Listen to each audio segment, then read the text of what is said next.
as Vegas will attack. Protas, they turn it over to him. Ahead to Ovechkin. He's got the empty net, and he's got it! It's a hat trick for Alex Ovechkin into the empty net on a feed from Alexei Protas. All the celebration, Protas all smiles, and coming to Ovechkin. The smiles on the bench as well. The Capitals are going to take down the Golden Knights, and hats coming onto the ice for the Great Eight here at T-Mobile Arena. Welcome to 32 Thoughts, the podcast presented by the GMC Sierra AT4X. Shermati, Bukauskas, and Jake Paul's confirmed next opponent, Elliotte Friedman. I'm the right age. I'm 54. Yes. Just make sure you wear a towel for any pre-fight interviews. Oh, my God. I know what I'm doing for Halloween next year. I have to say this. I know there's been a lot written and a lot said, and we'll get to our news, but I'm impressed that Tyson did that. 58 years old. Hats off to him as far as I'm concerned. Hey, you had a knockout of a story on Headlines Saturday with Ron. So let's just set the scene here, Freach. Salary cap this year, $88 million, and for a long while it's been expected to jump the 5% next season to $92.5. But as you reported, there seems to be a lot of momentum behind the cap going up even higher next year. So explain this to me like I'm five. What does it all mean? How does it all work? I don't do a lot of prep for this podcast, Kyle, as everybody can tell by listening to me on it. But I wrote out some stuff today because I wanted to make this as simple as possible. As Kyle says, explain it like you're five, because there is a lot of jargon. And so hopefully what I came up with will make this work. Prior to COVID, it was 50-50. Revenue split, 50-50 league players. Yes, there are some carve-outs, but let's keep it simple. 50-50 league and players. Then COVID hit. We had no clue what the world was going to look like. No idea what was going to happen. Clueless. There was real worry about not only the future of the NHL, but the future of all the sports leagues, everything. Remember, transport your memories back into what it was like when COVID hit. We had no idea what we were heading into. One thing we did know is that games were going to be played with no fans. Therefore, the 50-50 was going to tilt heavily towards the players. They were going to be making a lot more in salary than the league and the owners were going to be making in revenue. So the mechanism to handle this is called escrow. Some of you know what escrow is. You've dealt business before with an escrow account. Some of you don't. And basically what escrow is a certain percentage of your salary is held up in an account, and at the end of each fiscal year, which is June 30th in the NHL, they do an audit and they say, okay, how close were we to 50-50? And that determines how much the players would get back of that money. And there were times when the player escrow was very high. There were times when 20 to 22%, I think 22 was the highest. That's the highest number I could find in my notes. If there's a higher number than that, I don't have it in my notes, but it would be around there. I think 22, 23 was as high as it ever got. But you can imagine if you're out there earning a living and 22 or 23% of your paycheck was held up. There's a pretty funny story about Alexander Ovechkin, about how he got on one Players Association union call and just complained about escrow for like 3 minutes straight. And he wasn't the only one. A lot of guys felt that. It was a nasty word to the players. They hate escrow with the passion of 1,000 suns, Kyle. They would like to kill escrow with fire. So when this happened, basically the players had a choice. They could put a really high escrow on their salaries in 2020 when they were redoing the CBA, and they could pay back the debt faster, or they would take a lower escrow and it would take them longer to pay it back. And I do think at the time, Bettman argued that they should take a higher one, and I've been told that some people in the Players Association argued they should take a higher one and get it paid back. But they hate escrow so much, they voted against that. They took lower percentages last year, this year, and next year, which is the last year of the current CBA. It's at 6%. And they just said, that's what we want, and they voted for it. And as a result, when people wonder why the cap hasn't gone up, that's the reason. There's a bit more. We'll get to that in a second. But basically, right there, they put guardrails in place in case the revenues did not come back. It was no longer 50-50. The cap was delinked from 50-50. They put guardrails in place just in case the revenues didn't come back. The cap wouldn't rise as fast. Well, fortunately for the NHL and everybody in it, revenues have done extremely well. They have done very well. I think they've done better than people expected, just because at that COVID time, we had no clue, and they've done very well, very well. So the revenues have grown faster than the guardrails that were held on the cap. The cap right now, depending on who you talk to, but the cap right now probably should be in the $100 million range. I think that's, some people kind of dispute that number, say it's a little bit high, but a few people said if you go with $100 million range, you're not wrong. So that's kind of where we are. Right now, that debt is paid off.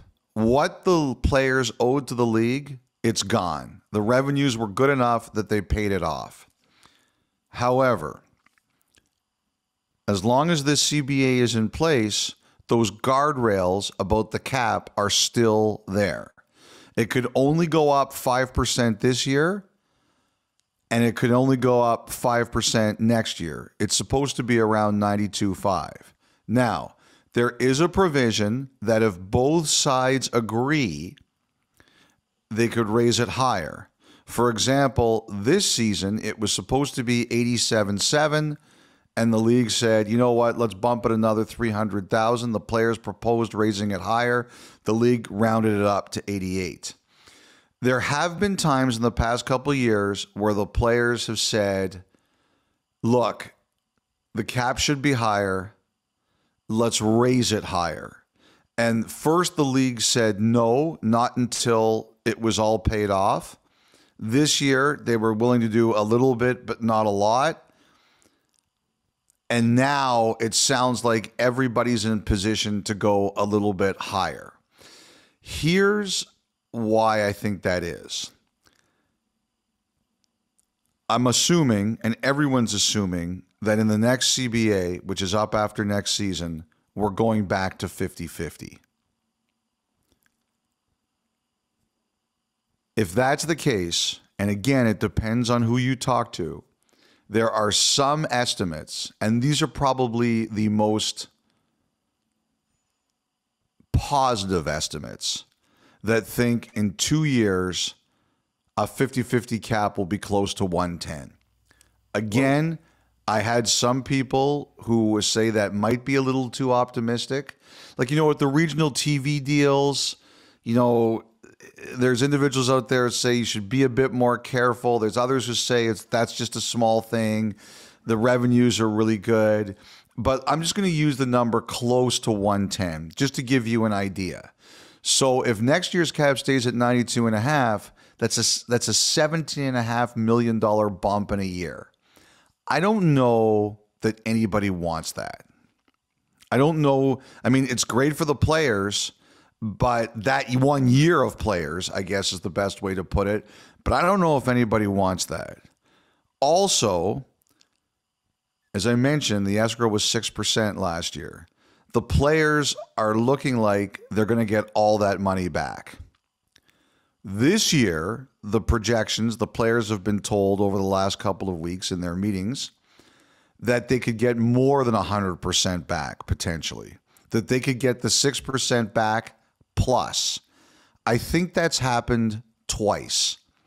Again, I don't have all the numbers, but from the numbers I have, I think it happened twice, and it was early in the cap era where the revenue split went over 50-50 towards the owners, and the players ended up getting technically more than 100% of their salaries. But it hasn't happened in a long time, at least 15 years. So I think the commissioner knows the owners are not going to want to write a check to the players after this year. And I think also you get a situation where instead of just having one group of players benefit from a big raise, you can have two groups of players at least benefit from this big raise. The players who are eligible to sign extensions now or on July 1st, they would get a bump. It would be great for them. So the players like what they're hearing. And the other thing about this is the league is trying to get a CBA done. And this is a peacetime CBA. There's nothing big that's going to derail this. Bettman wants to get it done. The players want to get it done. Like, the players want the revenue to grow. They want more of a say in how to grow revenue, but they're not interested in missing games. This is going to get done. And one of the ways you can make the players happy is say, you know what? The current deal says 92.5. Like I said, there's people thinking between 95 and 97. I think 97 is the high end. Let's get the cap to 97. None of the players are going to be unhappy with that. So I think that's where we're going. Like I said, I don't know if all the teams are 100% aware of this, but I'll tell you one thing I learned the last couple of days, Kyle. The players sure are. Like, they're having their fall tour right now at the Players Association, and this is what they're telling them. And I do believe this. The league and the players know this conversation is coming. It hasn't happened yet, and it's going to be critical to pushing through a new CBA. So unless something really goes off the rail here, and you know how careful I like to be, unless something really goes off the rail here, I think we're going to see a 95 to 97 cap this year, as long as the CBA gets done as part of it. So you mentioned the players being well aware of what's going on here. I mean, there's a handful of guys that are in line for some considerable paydays with their contracts expiring next July 1st. So how much is this part of the thinking from players' side too of let's see where the dust settles with all of this before we really get serious about what a new contract could look like? It's a great question, Kyle. I would say that if the players are aware of this, their agents sure are too. So I think it's a factor. I think it's a factor in some of the, like Kaprizov can't sign an extension yet. McDavid can't sign an extension yet. Those are both going to be big numbers. But I wonder about guys like Shesterkin. And Shesterkin is also a philosophical debate. How much the Rangers want to pay a goalie. But a guy like Rantanen, you wonder about that one still had, like, I've said this before. Last summer, I had teams telling me that they were taking Draisaitl and Rantanen off their free agent list, right? And Draisaitl's done. He got done. Rantanen's not done yet. And I do think that this is a factor in his negotiation. The Rangers are also going to have Panarin, too, in a year. So on one hand, it's good for a team like the Rangers.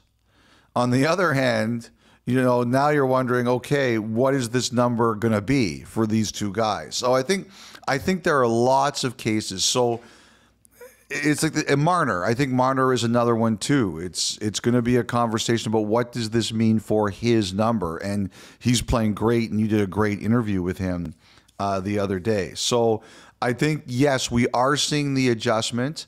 Like, I had one guy say to me, and it wasn't a guy who's talking about one of the major players, but he has a good player who's going to be up for a contract. And he said, look, you just want to make sure you know the full landscape before you sign. You don't want to sign your guy to a contract where in 2 years he's saying, I didn't have all the information when I signed this deal. And so I do think it's a factor. Absolutely. Because, and this is the last one I'll ask on this point. There's been a lot of good information here for each. Like so much over the years here, more recently, hasn't the argument and the negotiation table from the player agent side more and more, certainly for the higher end guys, it's not so much about the dollar amount, it's percentage of the cap, right? So regardless of what the total number is for money you have to spend, some are angling more towards, well, it's the percentage of the cap that they are making the case that the player should be eligible to receive as opposed to a set dollar amount. You're right. When you're right, Kyle, and you are right. Percentage of the cap is becoming a big argument. And I wonder, again, if the teams now, if they're going to push back on that and just say, come on, it's still a big number. Does it really need to be percentage of the cap? And we'll see where this kind of thing goes. Like, the other thing it's going to do, Kyle, is that, if the cap goes up, because it's at 88 now, let's just say it goes to 97 next year, you've got hold the line contracts in certain situations. Austin Matthews in Toronto, Nathan McKinnon in Colorado, right. Although they're going to have Makar come up in the not too distant future, and that's going to be a massive number too. If the cap is that much bigger, like let's just say for argument's sake, we go to 97 and 100 and something, like between 105 and 110. The players who are going to be at the top of the food chain, the franchise cornerstones, the stars, they're going to start to say, hey, like, I know Matthews is a great player, or I know McKinnon's a great player, or I know Draisaitl's a great player, but I'm sorry, the number's bigger now, and I'm going past that. Like, I think teams kind of looked at those deals as nobody's making more than those guys. And some of the players are going to argue, and you can argue whatever you want. Ultimately, you decide, do I want to make a deal or not? But there's certainly going to be arguments that, oh, well, those guys were signed under the old CBA, or when it was done a different way. This is being done a new way, and therefore there are new rules. You and I are going to be down at the Board of Governors meetings next month, December 9th and 10th down in Florida. That will be a big part, surely, of the conversation over those 2 days of try to get a pre-tan. By the way, Kyle, you look too pasty at these things, I have to say. I can't argue with that. It's my Lithuanian roots, Elliotte. I don't know what you want me to say. You are a super pasty guy, I got to tell you. I got no comeback. I have no comeback there, Elliotte. You are bang on. I've got no argument. Hey, it was a busy day, busy night on Saturday, especially for you all in studio. It was 4 early games, and then Vancouver and Chicago was the let's do your game first, because it was of all, it was a great game. Oilers Leafs. Kyle, like, what was it like in the building? Because it was a great game to watch. Well, Chris and Craig said it early on in the game, Elliotte. There was a playoff type pace right out of the gate. I mean, there was a good buzz in the building. I'll tell you. So, I mean, we stayed at a different hotel than we usually would in Toronto. So did the Oilers. So did the Oilers. I think a lot of people were going Taylor through that Swift with the, kicking everybody out of the downtown core. Right. I take the Up Express from Pearson into downtown, and it was like as soon as I got on the train there Friday afternoon, you knew you were entering a Swiftie world, making your way into Toronto. So I took the subway into the game, and it was unbelievable because you had people going to the hockey game, people going to the concert, of course, and the Marlies played in the afternoon at Scotiabank Arena. So you had another crowd of hockey fans leaving from that. It was chaos down at Union Station, but really neat to just soak in and take it all for what it was. And the game was great. I mean, as we discussed, like the energy did come out for a bit after the Reaves hit on Nurse, but a really thrilling finish. I thought, you mentioned Mitch Marner in our post-game interview, the one thing that stuck out to me was, we showed him his first career goal because his overtime winner, that was the 200th goal of his career, and they were almost carbon copies of each other, like off the rush, going low blocker on the goalie.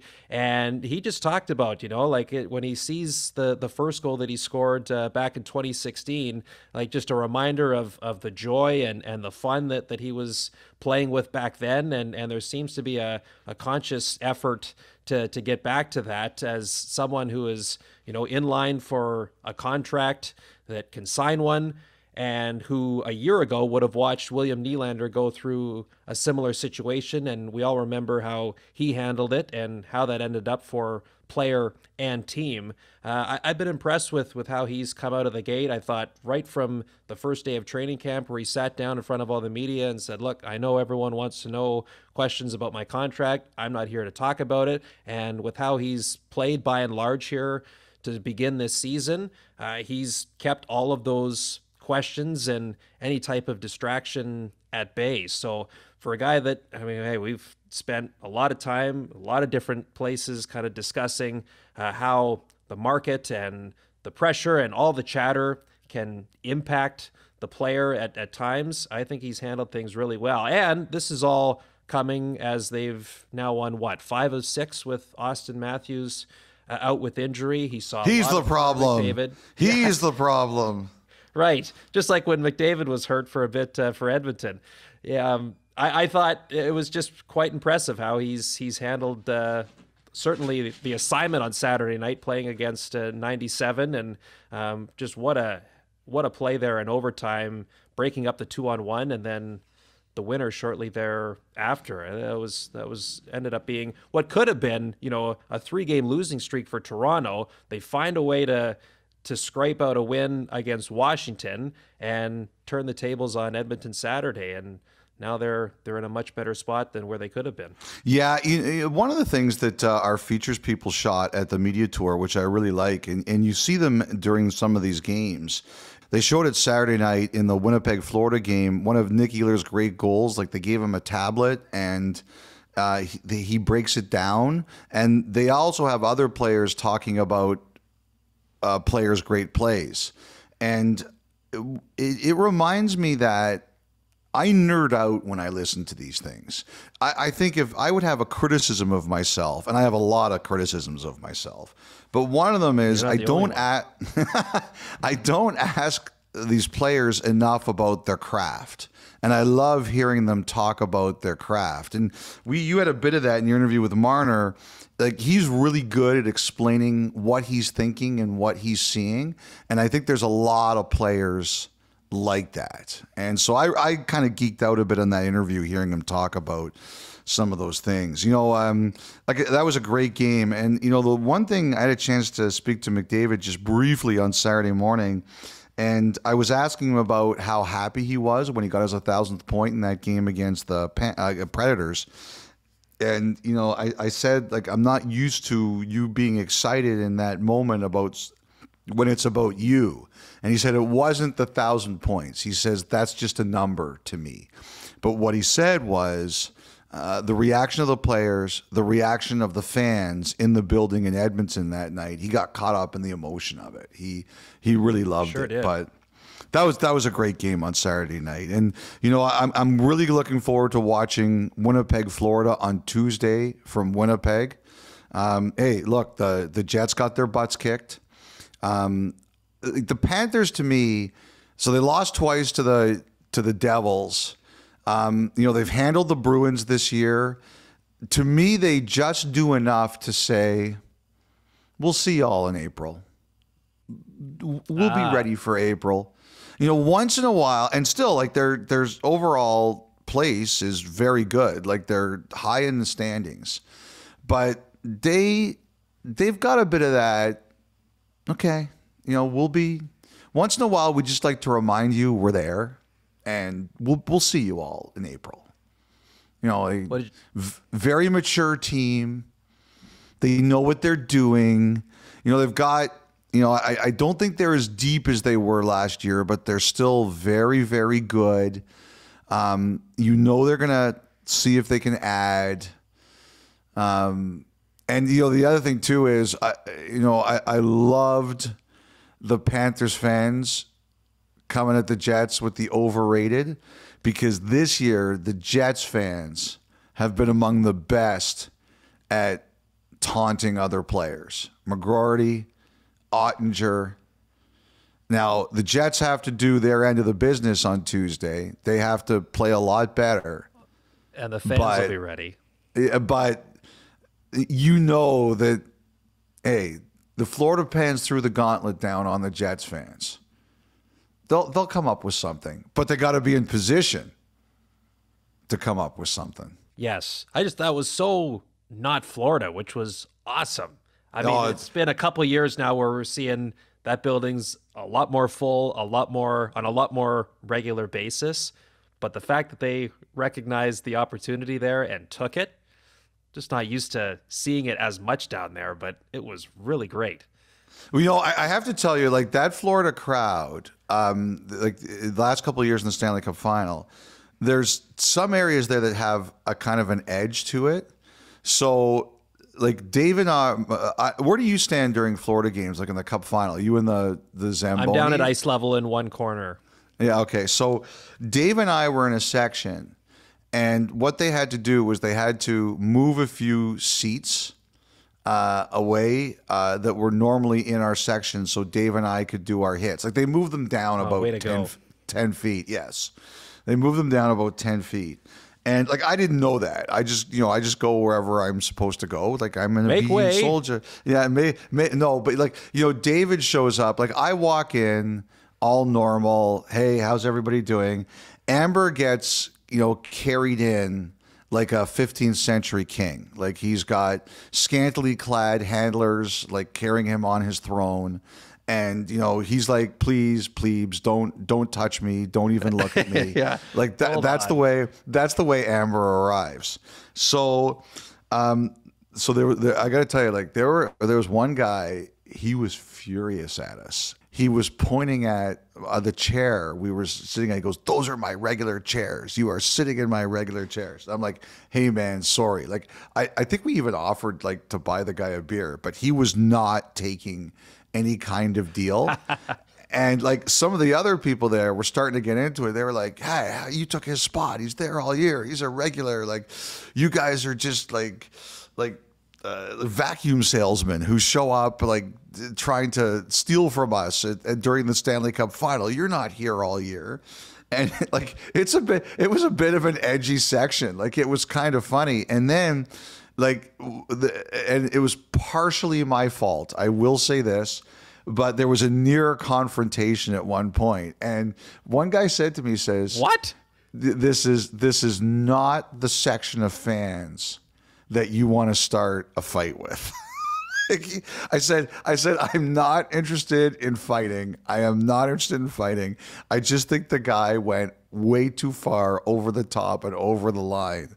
But, like the guy said, like, these fans in this section, they will get physical with you. So you just have to be careful. So I got to say this, the fact that the Panthers fans came up with the overrated chant, not surprising to me, because evidently there's a section of them that will not back down to Canadian reporters who invade their space. Yeah, and I've seen photo evidence before a game in Edmonton last year during the playoffs, you and David going to town on the sweet buffet in the back halls of Rogers Place. You get the royal treatment. Both of you do. Don't just put that all on Amber. I got to say this, like, when the whole panel showed up there, I could not believe after BX waited in line there was any food left. You would have thought it was his last meal. Anyway, respect to the Panthers fans. They threw down the gauntlet, and the Jets fans. There's the other thing too, are going to be ready. Like, Scheifele and Ekblad, like, those guys shared the same billet. They lived in the same house, and they're golfing buddies. And they went at it. Yeah, and, I'm sure Ekblad probably doesn't like to do a lot of fighting because of his history, and it looks to me like Scheifele was well aware of that. But it was like I know the billet there, and I can only imagine what he was thinking as he was watching the two of them fight each other.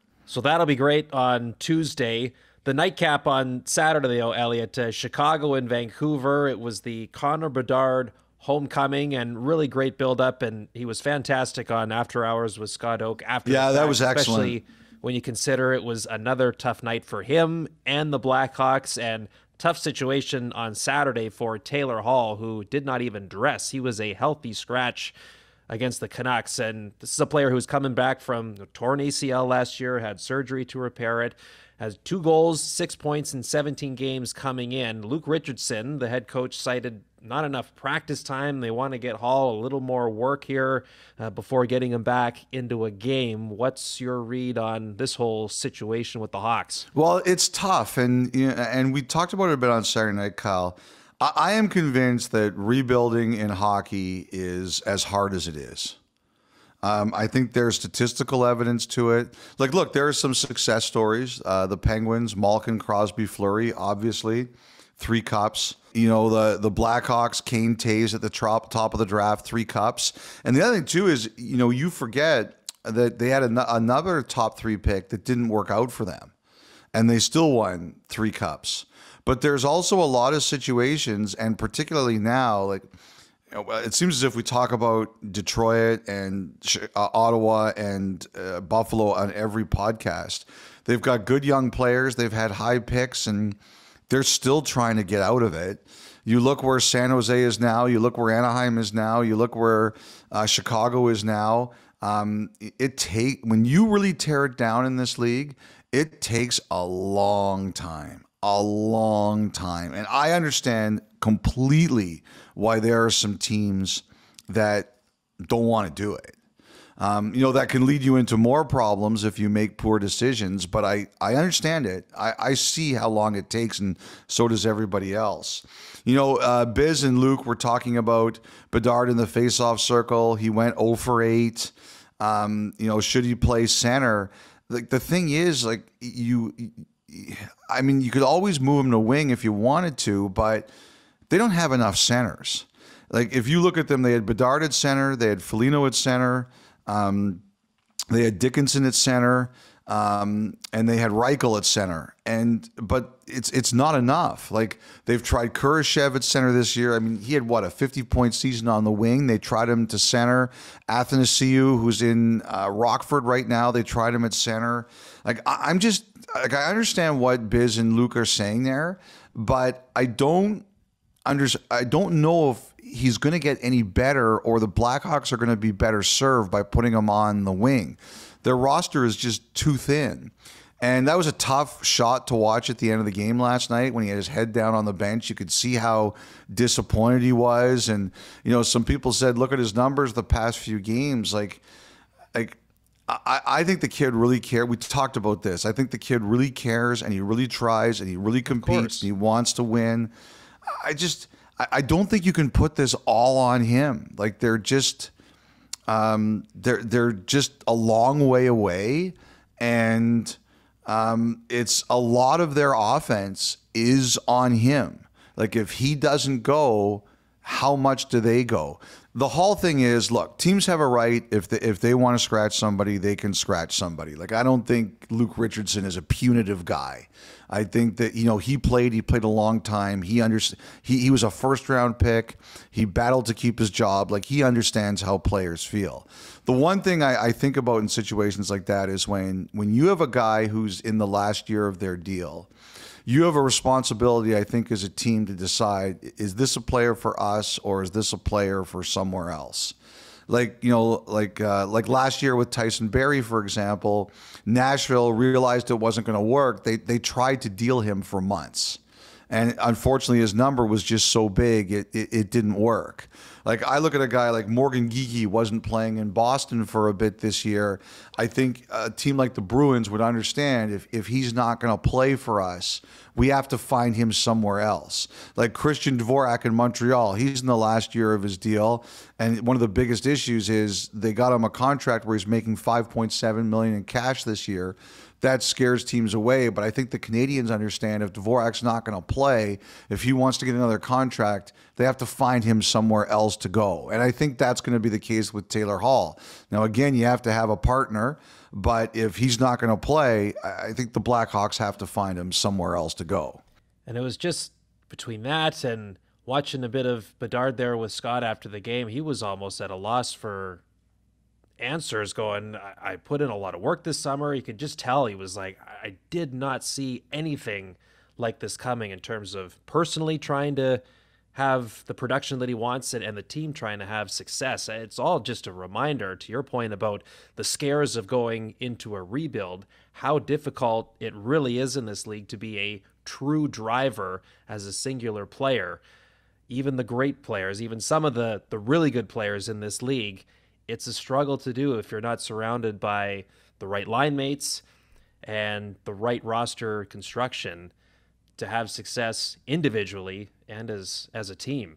Yeah, it's hard. Like, you know, you think about it as a player, every year you think you're going to get better, right? Like, you always think we're going to get better every year. I'm going to commit to getting better every year, and my team is going to get better every year. And then you realize, wait a sec, that doesn't always happen. And wait a sec, we're a long way away. Like, Bedard's #1 pick last year. He knows he's going to one of the worst teams in the NHL. He knows last year is going to be long. What did he say to us at the beginning of the season? I want to be playing meaningful games at the end of the year. And here we are. We're not even 2 months in, and you know, he sees it. Like, it's hard. You think you're going to get better because you're going to get better, but you realize, holy smokes, like, and then you see, the other thing too is you see who you're up against. Like, you look at Dallas, man, they're going to be good for a long time. A long time. You look at Colorado, you're like, oh man, they're going to be good for a long time. Like, these are the teams in your division. You look at Winnipeg, and you're like, they look like they're going to be good for a long time. Like, Hellebuck is locked in. He's their best player. You say, like, they're not on the same level as, you know, Dallas and Colorado yet, but you know, Winnipeg makes good decisions. They're generally a very consistent, smart team. Like, that's your division. And then you look at your conference, Vegas. They're going to be good for a long time. Oilers, well, Draisaitl just committed to 8 years, and you know McDavid's not far behind. Like, yikes, they're going to be good for a long time. I mean, you know, like, you're suddenly looking at this and you're saying, wow, like, what a mountain. It's hard. By the way, Pettersson looks like he's really coming on. I thought it was really interesting. He told Gunnar Nordstrom, the Swedish reporter, social media is gone. Kyle, you finally bullied him off.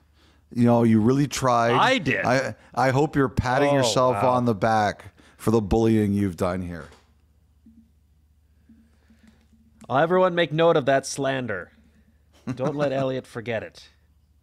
What did you think elsewhere around the league over the weekend of the Jamie Oleksiak, what turned out to be winning goal for Seattle against the Islanders? Brandon Tanev, he was in the crease, but the goal stood. Yeah, I knew this the moment I saw this happen. So I wasn't watching the game because it was right around the start of our pregame show. So I wasn't watching, but immediately I got a text from an Islander fan and said, "Explain this one, genius."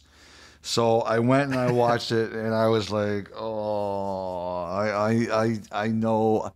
And then I saw Waz quotes. Like, it was so funny. Like, the reporter was trying to tiptoe around it, and Waz like, "I'm not having any of this. We were robbed."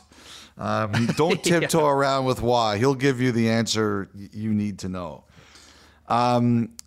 Yeah, here's the thing, and that's the second time I've seen this call this year. If you want to see the other one, remember on Canadian Thanksgiving early in October, the Kings and the Senators had a 7-6 game. It was a Monday afternoon. And one of the Ottawa goals, the Ottawa player was in the crease and there was tiny contact, and they just said Kemper could have made the save. So I look at that play with Tanev, and I understand where the league is coming from. Like, Sorokin probably should have made that save. But this is why I'm not crazy about this call. Because people like myself are coming on and saying, don't go through the crease. Don't go through the crease. And Waugh and his video coaches are looking at the vast majority of these calls, and they're like, don't go in the crease. If you go in the crease, that is you're doomed. And then when you make that call and you don't get it called against you, I think it is a defensible call. Sorokin should have made that save, I feel. I don't think he was blocked for. He might have been distracted by Tanner's presence, but I think he could have made that save. However, if you're a coach or you're a video coach or you're an Islanders fan, you think that is total BS. And the one place where I do agree with them is if you're trying to draw a hard line about players going into the crease voluntarily, anytime you kind of erase that line or move that line a bit, you make it harder for people to buy into what you're selling. So when I saw it, I was like, yeah, I get why the Islanders fans are not happy with this. By the way, I wanted to shout out the Islanders for they're honoring Brent Sutter. Brent Sutter does not get enough recognition for how good a player he was. Like, there are people who watched hockey in the 80s, like smart, credible people, not like me, who thought that he was one of the 5 best centers in the NHL in the 80s. And really? maybe even higher than 5. Like, I remember, I can't remember who it was, but I remember one coach told me he thought that Sutter was like the 3rd best center of the 80s. He deserves it. He was a hell of a player. 1,111 career games played for Brent Sutter. I think he won 2 Stanley Cups because I think Dwayne was older. Yeah, I think he won 2 Stanley Cups and 2 Canada Cups. He won 3 Canada Cups, 84, 87, and 91. He won 3 of them? Won 3 of them. Holy smokes. Wow. I mean, he was a great player. Okay, Elliotte, you had a few additional items you wanted to add on from headlines on Saturday? We call them quickies, Kyle. You can call them quickies, okay? Oh, okay. I think, yes, Nashville, we know that they're looking for a center. I think they're also looking for a D, like a top 4 guy, if they could find one, and not necessarily a rental. I wouldn't be surprised if there's someone with a little bit of term there. Don Waddell told the Columbus broadcast that he hopes to sort out Jiricek in the next couple of days. So we'll see what happens with that. The Bruins, Cam Neely, I think it was the Boston Globe it was in. He had some interesting comments there about he just thinks the team has been unsettled since training camp. And it was interesting to hear him say that because that is definitely one of the things that's being said about them is that, the whole Swayman thing, I think there's some lingering hard feelings about that. I just think that, the Bruins aren't used to having their business all over the world like that. And I think it's led to some hard feelings. And I do think that and I think that's kind of affected the overall situation. I heard that one of the things the players have talked about is, look, guys, there's a lot of noise around our team right now, and we just have to stick together. And, the tough thing is it looked like they were out of it with that double shutout weekend a little bit ago, but they haven't righted themselves. But I've heard that's been the message, like ignore the noise, pull together. And I think they've been active, talking about things out there. So, Boston's obviously a team to watch. But I just was really interested in Neely's comments because I do think that's a real feeling there that this has been a terribly unsettled season right from the beginning of training camp for the Bruins. And you know what, too? I also wanted to recognize Dustin Wolf. First NHL shout out. It was kind of a bit lost because like I said, I was watching Tyson Paul, or I was watching buffering of Tyson Paul, and the Dustin Wolf shutout was secondary on my TV at the moment, but for those, I'm sure a lot of you, especially Flames fans, the story about how he fell to very late in the draft in front of 50 friends and family. And I still remember the cheer that went out in the building when he was picked. I was one of the reporters that was there, and you're like, holy cow, they've been waiting forever. And also the kind of non-Goliath goalie prejudice. A lot of things have gone right for him, and a lot of that's his own work, but I was happy to see it. And on that, a belated congratulations to Andrei Vasilevsky, career win number 300 late last week, and the golden stick he was presented with on Saturday night in Tampa too. I thought you had a great quote too about how they gave me nice gifts and they gave me an even better gift by playing great in front of me. I thought that was really well said. All right, Ryan Reaves. So on Sunday, Elliotte, the Department of Player Safety announced that he has been suspended for 5 games for the hit he laid on Darnell Nurse Saturday night in Toronto. In the video explanation, they noted Reaves that he picked the head of Nurse instead of coming at an angle where the contact was be through his shoulder or his core. This combined with the fact that he has been suspended 3 times previously in his career should be at all surprised that it ended up being 5 games, the most it could be without it being an in-person hearing. To me, that was the only question, Kyle, was he going to be offered the in-person hearing or not? If you want to suspend for at least 6, have the option to do it, you have to offer the in-person hearing. And that was the thing I was wondering. The way this works, and it's worked with the people who've run player safety for quite some time, at least as long as I've covered it, is, first of all, they decide, is it a suspension? And once you're offered a hearing, 99.9% of the time, it's a suspension. There's very, very few exceptions to that. But once they've decided it is, then they take your history into question. That's the way they kind of do it. They don't say, oh, this is a guy who's got a history, so no benefit of the doubt. It's more like, let's just determine if it is a suspension, and then if you've got a history, we're going to add to it. And, the thing here, and I said the same thing with Tanner Jeannot and Brock Besser, it is your onus to not hit the head. And the only thing that even gives you a chance to escape punishment for it or mitigate punishment for it is if the player you hit moves their head really quickly at the last second and you've got no choice but to do it. That didn't happen with Besser, and that didn't happen with Nurse. And I thought that the contact was a lot more violent with Reaves than it was with Jeannot. Neither case is good. Besser's hurt, and he hasn't come back, and you don't like to see that. And Nurse is hurt, and they just said they needed a couple days to figure out how serious, although he was walking around after the game.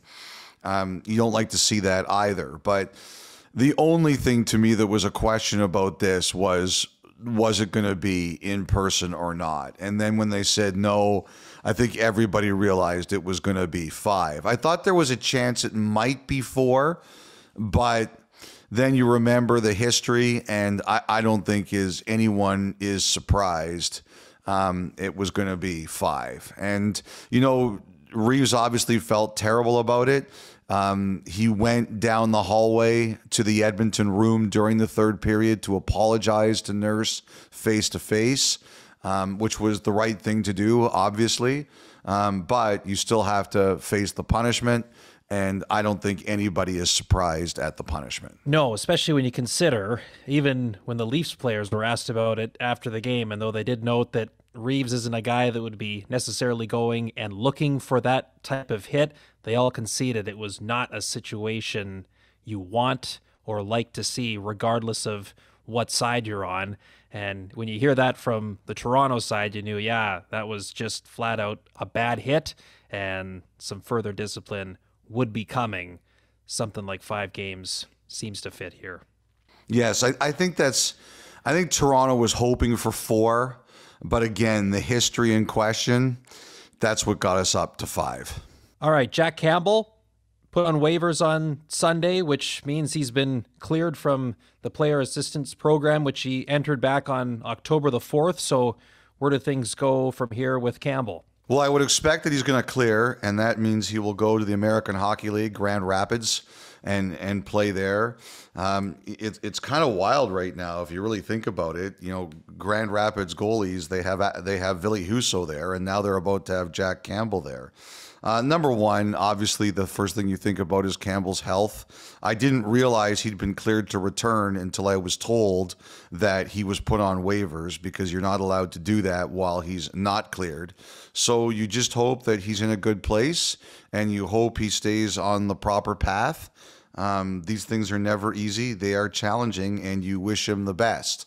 I don't know what his future is in terms of playing for Detroit or being part of the organization, but that's secondary to Campbell just being in a really good place, and that's all you can say. And in keeping with the goalie theme, Elliotte, what's going on with Carolina? By the way, what a neat moment with Spencer Martin, his first career shutout Saturday. Did you see at the end of the interview he did towel? He's going, yes. Do I'm allowed to keep this? Do I give it back?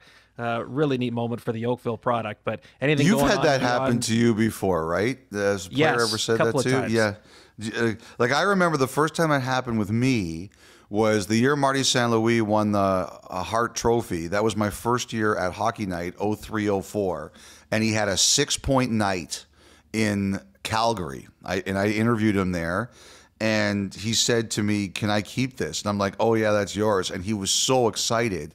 He later he told me later that he had all the souvenirs he had from that game, including the score sheet, framed, and the towel was in the frame.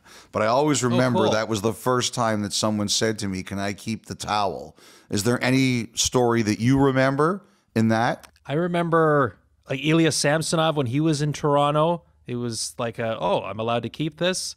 Like that was a neat thing for him, especially for non-Canadians when they kind of recognize that. Good point.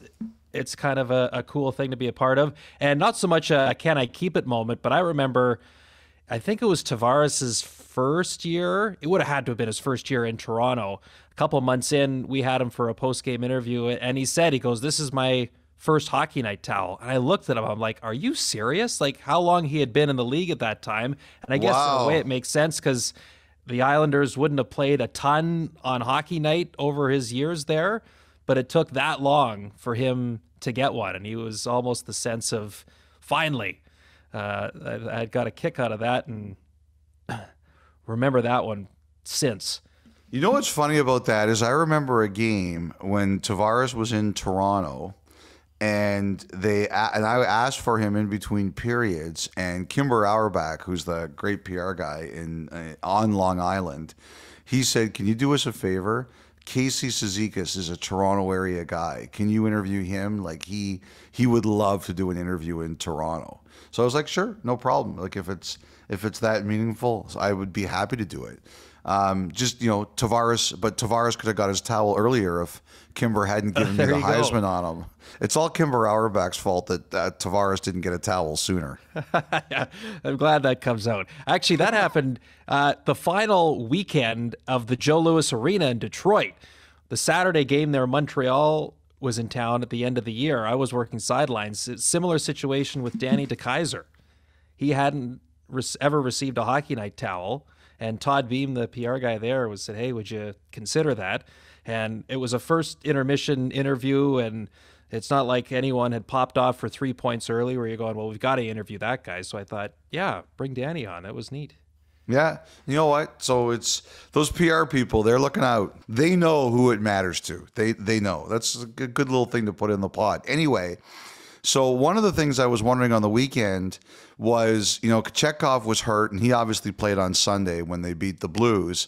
And then Rod Brindamore had pointed out that Freddie Anderson was going to be out for a while. So I was checking around to see if Carolina was looking for a goalie. And I think the answer is not right now. Like they obviously with Chekhov healthy again and Martin putting up his first career shutout, they do have enough to get by if they need to. And we'll see about Anderson. And the one thing that I kind of forgot is that you have to remember the Rod Brindamore injury decoder, which is oh, a limb fell off your body? Well, you shouldn't be anything more than day to day. Like, he's one of those guys when it comes to injuries. The Black Knight from yes, the Black Knight from Monty Python. I could still bite you. Look, you stupid bastard, you've got no arms left. Yes, I have. Look. Just a flesh wound.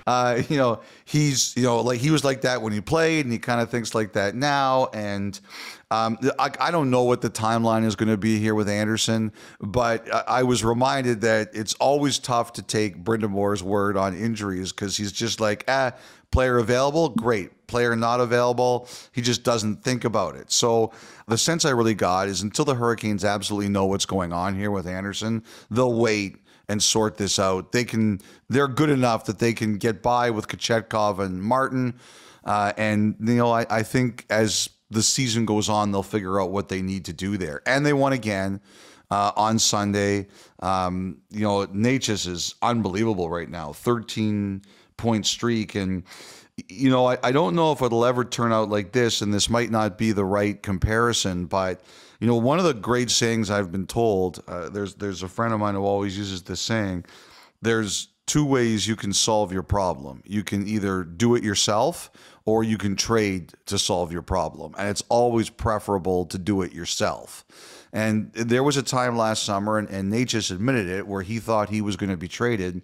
Ultimately, he didn't find anything he liked. They didn't find anything they liked, and he stayed. And him and Brindamore sat down man to man and said, okay, this is what I want, and this is what they said to each other, this is what I want. And Brindamore said, okay, if you want that, this is what you got to give me.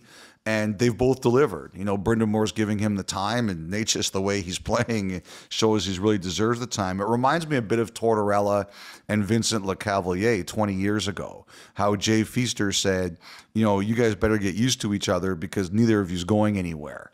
And that didn't quite happen here. They did look into moving him, but ultimately it's two people who sat down and sorted out their issues. And Carolina at this point in time, they've solved their problem by not trading him, and Natchez has solved his problem by doing what he needs to do. And it's unbelievable right now how good he is. Very, very impressive. And hopefully Anderson turns out okay. He's had a lot of injuries, but I was just told from calling around that it's premature to see if Carolina is going to go hard after a goalie here. The way Natchez is going right now, you could be between the pipes for the Hurricanes, and they'd still be okay putting up wins. Let's not get carried away here. Although, Kyle, I have to tell you, if I could do it over again, I would play goal. I played goal in yes, I played goal in university and in beer league for a couple buddies. I had some friends who were on a team, and they were going to get kicked out because, this was before rent a goalie and dial a goalie and stuff like this. And they were told they're going to get kicked out of a league at Western if I didn't play net for them, and if they didn't find a goalie. So they asked me, "Can you do it?" So we don't even care how good you are. We just don't want to get thrown out of the league. So I played 4 games, and I loved it. If I could do it over again, I would play net for sure. I loved every second of it, even though I had no lateral movement. Yeah, I would have loved to have seen that. Oh, it was loved to have seen that. I was not afraid. I did not. I got hit, but if you deked me, you had to miss because I was not stopping you. There's a scouting report on Friedman. Write it down, folks. Yeah. All right. Keeping the goalie theme going here for one more. The final thought, which is brought to you by GMC. Logan Thompson, his first game back in Vegas after he was traded to Washington in the offseason. We later learned it was something he had desired in a sense, looking for a fresh start, the opportunity to play a little more. How about the moment where the building welcomed him back, and what did you think of the look on his face taking all that in? He didn't know what to expect, Kyle? He was worried. That's what I thought.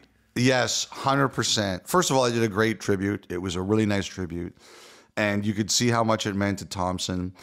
When Logan Thompson played in Vegas, they were always a little bit in fear of what he could say because, he was so brash and he was so unafraid that they were always like, is he going to say something that we're going to be like, oh my God, I can't believe he said that. And there's two types of people. I think, first of all, you don't get to the NHL and be at a level where Logan Thompson is. Like, nobody's going to be surprised here if he's on Team Canada. But you don't get to a level where Logan Thompson is without being confident. But because of the route he took, he didn't get drafted. He went from Brandon of the Western Hockey League to Brock University, which isn't the route that a lot of players take, and he gets signed as a free agent by Vegas.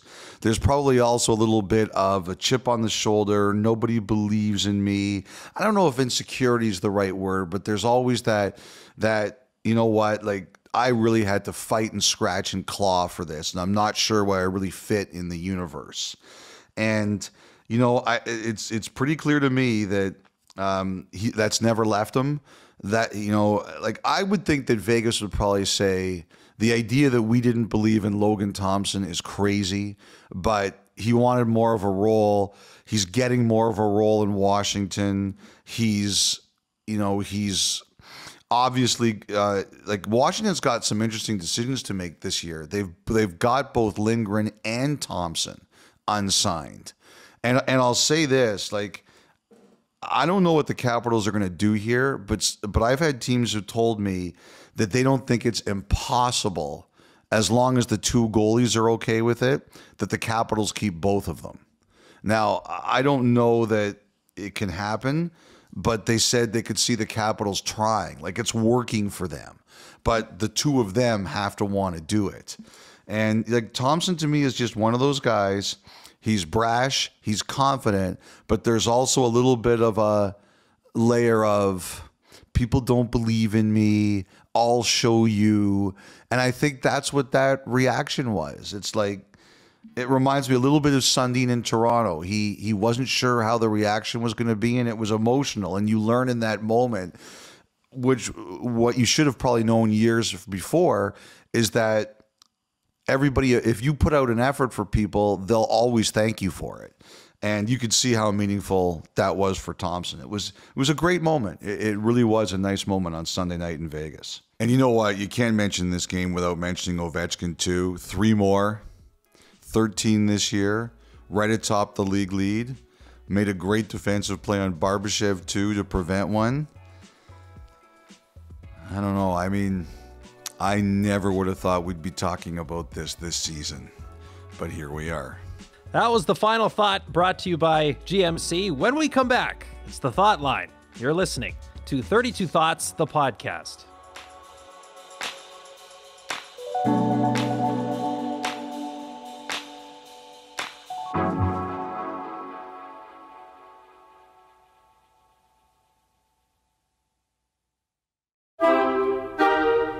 Time now for the Thought Line. A reminder, the phone number to call, 1-833-311-3232. If you prefer to email, 32thoughts@sportsnet.ca is the way to do that. Elliotte, you remember the last Thought Line we kicked off with Pete, the old play-by-play voice of the Plymouth Whalers. Yes. So Griffin Porter, who helps curate the emails and the voicemails each and every episode, did you know that he is the play-by-play voice of the York University Lions men's hockey team? I did not know that. Shout out anybody whose background is university hockey. That's where I started too. So he wanted to let us know that when he calls Lions games, he's got to deal with a Jaden McCarthy, a Brandon McCartney, a Brendan McCarthy, and a Brian McAndrews. And he says one of the McCarthys, McCartney, and McAndrews all wear numbers 25, 26, and 27. So when he does his roster sheets of prep beforehand, they're all next to each other. I got to say this, Griffin, when you make the NHL, it'll be easy for you. Nothing will be harder than this. He should go to the coach and say, you got to bench 2 of those guys a night to make this easier on me. Wow. Yeah. That's great prep. All right, so we'll begin this Thought Line, Elliotte, and then also remember the great story from Jacob from Long Island. His dad gets hit with the puck, still watches his Devils win, and he was asking about the puck. Were they listening? Were they tracking what they were doing at home? Yep. So Peter from Channahon, Illinois writes in, "Hey, Elliotte and Kyle, I am an off-ice official." I can only imagine where this is going to go. Okay, all right, yeah. "I'm an off-ice official in the AHL, and a couple of guys on our crew also work for the NHL club. The NHL tracks the pucks from the time they leave the freezer pregame until they go out of play. Every puck is logged whether it is used or not. Every unused puck goes back in the freezer after the game. When a puck goes out of play, the time of game, the time of day, and where it went, section, player milestone, etc., is logged, and that puck is deactivated. Sorry, the NHL is not tracking anyone in their home." So thank you to Peter for clearing that up. Well, Peter, I really appreciate you sending that in, but I have to say it would be funnier if you would have said the opposite. They are watching every move you're making. They know where you are and where you are at this exact second. This was a great answer, Peter. We really appreciate it, but it was not that funny. Can we improve on that next time, please? You got to match our level of humor. Not that it's a very high bar, but we've got a bit of an officiating theme here out of the gate, Friedge, so hang on to your hats. Carl from Newfoundland. "Hey, Elliotte and Kyle. With the number of reviewable calls in the NHL on a nightly basis, I was wondering if any teams have hired retired officials to work in their video room. I would think that having an official in the room with their knowledge of the rule book would help a team determine whether to challenge a call or not. I'd just like to get your thoughts." You know what? I'll say this. I don't know. And the only reason I don't know is I know there was a team that talked about it. Oh, yeah. Yes. You know what? I'll check this. There was a team told me last year that either they did it or they were thinking about it. That's a great question. You know, teams have, like, one of the famous things did when they really cut down on the hooking and holding after 2004-05, when they came back after the year-long lockout. Lindy Ruff brought in some NHL officials. He was coaching Buffalo at the time. Some things that are old are new again. But he was coaching Buffalo at the time. He brought in NHL referees to training camp and said, "We are calling these camps under the new NHL rules." And the players went bananas. They're like, "There's no way we're actually going to play like this." And they did. And, that was, so I've seen things like that. It's a great question. I know someone was considering it. I'm going to try to find out if they did it. Great question. And makes a ton of sense, too. Yes, it Okay. does. A voicemail now. Ashley from Calgary. I'm a relatively new fan, and I'm trying to make full sense of the roles of the linesman versus the referee, and like what can each of them do, what can't they do, do their roles ever overlap, and do the people who fill these roles, do they do one or both, or does it change over a career? Love the program. Thanks so much, guys. Go Leafs, go. You're in Calgary and you're saying go Leafs go. They're going to throw you out of Alberta. Well, first of all, welcome aboard. Glad you're a new fan of hockey. We are welcoming all new fans. The more the merrier. And thanks for the question. It's an excellent question. Generally, once you're in the NHL, you stay either a referee or a linesman. There's really not much crossover there. You're one or the other. The basic rules are, like, the easiest way for us to tell you this is that the referees call penalties, and the linesmen handle things like icing and offsides and breaking up fights. That's another one the linesmen are responsible for. But that's the easiest way to explain it and the best way to look. Now, the crossover duties question is a good question because there are situations in a game where if the referees miss something, the linesman can say, "Hey, I saw it."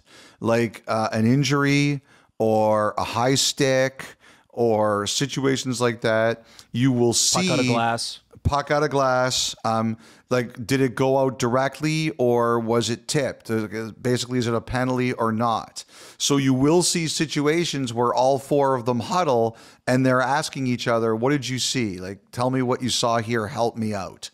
So those are the situations where there is the crossover. I do remember occasions where maybe if there was an injury or two, particularly when it was, because it used to be, and it hasn't been this way for a long time, Ashley, but it used to be there was only one referee and two linesmen. And I remember going to a game as a kid where the Leafs, I can't remember who they were playing, but the referee got hurt and had to leave the game.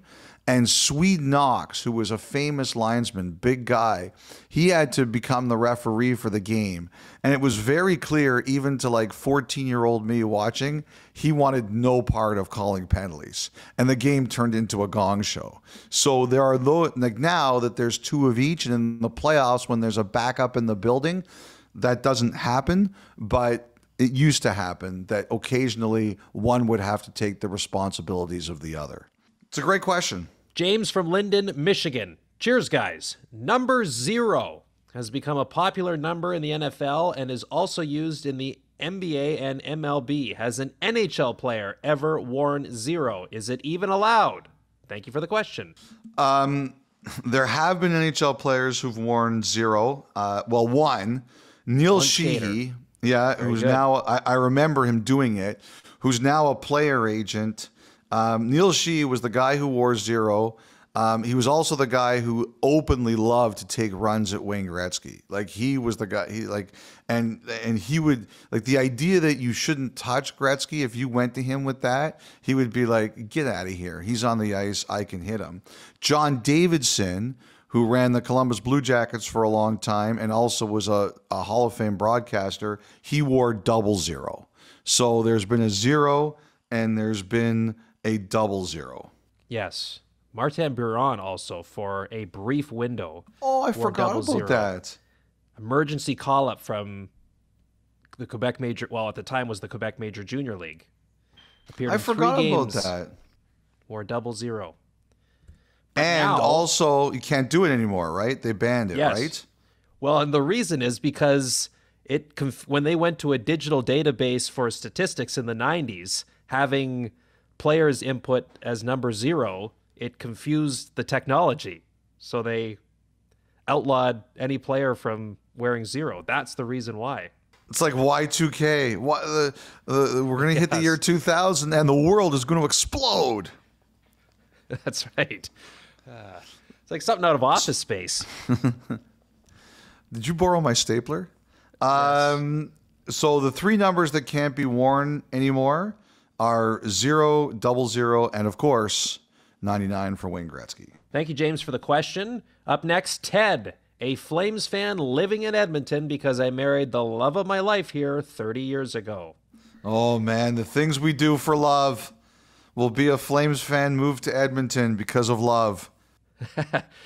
Hi, Elliotte, Kyle, and Dom. Love the podcast. Was thinking about how much, though, I dislike shootouts, especially when the player skates in slowly or doing a crazy zigzag type motion. I don't know because that's us out of the league now. You don't have to worry about that anymore. Great point. I don't know if it actually helps the score, but some players seem to like to do it. My thought about how to fix this is to allow the opposing team to have a chaser. Just like a team has to put out a new shooter each time, the opposing team would put out a new chaser that would start at a standstill at the defensive zone blue line. Once the shooter touches the puck at center ice, the chaser can try to catch the shooter. It makes it more like a breakaway. This at least feels more like hockey, and it would be more exciting for me. Would love to hear your thoughts on this idea. See, the reason I'm saying, oh my God, is not because I have a problem with this question. It's because this is how Merrick is sneaking back into the pod, because this was his idea. So anytime that someone comes up with one of the Merrick ideas in the podcast, I'm assuming it's him just submitting it to see if he can get it through. I'll tell you why I don't agree with that. Remember what happened this year between Stützle and Barkov? Yes. So that's a no for me. I understand it. It's not the first time I've heard it. You're not the only person to suggest it. I don't want someone chasing someone else at full speed with a board there. It's just a bad idea. And the other thing, too, you have to think if you were to put that wrinkle into the shootout, the percentage of a goal being scored would go down a little bit, and so would like 15-round shootouts become more commonplace, therefore dragging on the game and the night and all of it too. Love the thought. Well, you know what? You were mentioning there was an AHL game before the Oilers-Leafs game on Saturday. Didn't they have like a 12-round shootout in that 12 game? 12-rounders. Zach Ostapchuk scored the winner for Belleville. I could only imagine like Chris Knobloch and Craig Berube chasing all those guys off the ice. Like, are you guys kidding us? Get out of here. Like, apparently they ice. Because it was an afternoon game, knowing the Leafs played at night, they had one less commercial break each period. The intermissions were a bit shorter just to get the game over a little bit quicker and allow time for everything to flip over before the Leafs and Oilers at 7 o'clock. So they tried, but the players were having none of it. Oh yeah, you think you're that was their rebellion? Oh yeah, yes. You're gonna screw us a TV timeout in the intermissions. We'll get you back. You know what? I like become ungovernable. I like this open rebellion by the Sanders and the Marlies. All right. Lastly, Wally from Kentucky. Hey, Kyle and Elliotte. My name is Wally, and I'm a hockey fan in Kentucky. Love the show. Appreciate the great work y'all do. On Thursday night against the Panthers, Jesper Bratt got a power play goal, a shorthanded goal, and an even strength goal. Hat tricks are rare, but ones with this variety have to be much, much rarer. Who is the first player to complete this trifecta, and who has completed the most? Thanks again, and go Cincinnati Cyclones. Nice. Cincinnati's in Ohio, not even in Kentucky, but I guess they don't have the. I wonder if they still have the Kentucky team. First of all, Wally, thank you for the question. Before we get to that, the one thing that should always be mentioned when people talk about that situation with Bratt is New Year's Eve 1988, Mario Lemieux. The great Lemieux scored an even strength goal, a power play goal, a shorthanded goal, all in the first period. And he had a penalty shot goal in the second, and I believe his empty netter came with like 1 second left. So he scored 5 goals in 5 different ways. One of the most incredible things we'll ever witness in a hockey game. Absolutely. So here's the thing, Elliotte.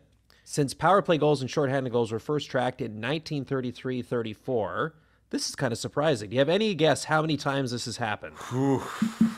Didn't we have a guest last week that was like way off? I'll say 25. There have been 170 instances. Not even close. I was just off a tad.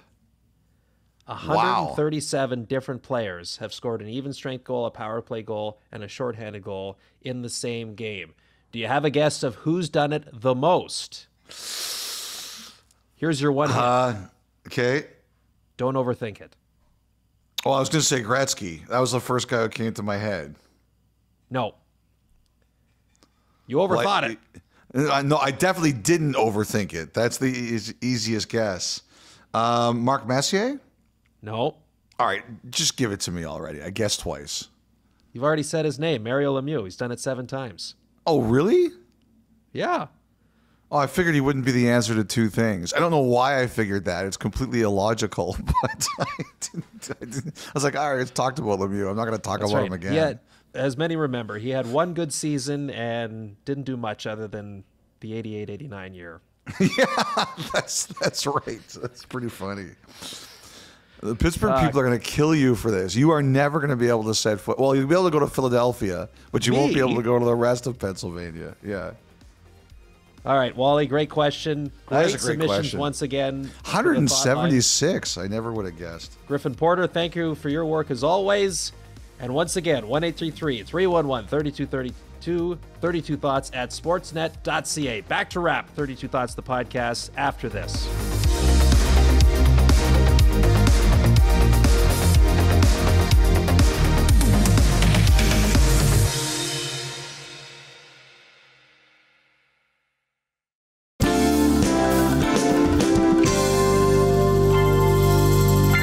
Welcome back to 32 Thoughts, the podcast. Before we wrap, wanted to take a brief moment and just congratulate the Toronto Argonauts for capturing the 111th Grey Cup. What a story with Nick Arbuckle coming in and getting the job done for them.